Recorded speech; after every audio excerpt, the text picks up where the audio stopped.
collint xarel·lo al juny?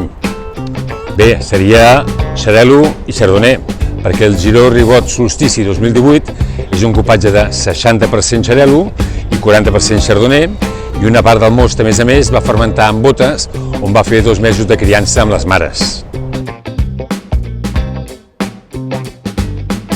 Doncs aquest Giró Ribot Solstici es deu referir al solstici d'estiu, perquè és un blanc d'aromes sobretot fresques, de fruita blanca, només amb una pinzellada de farina crua que li ha donat la criança.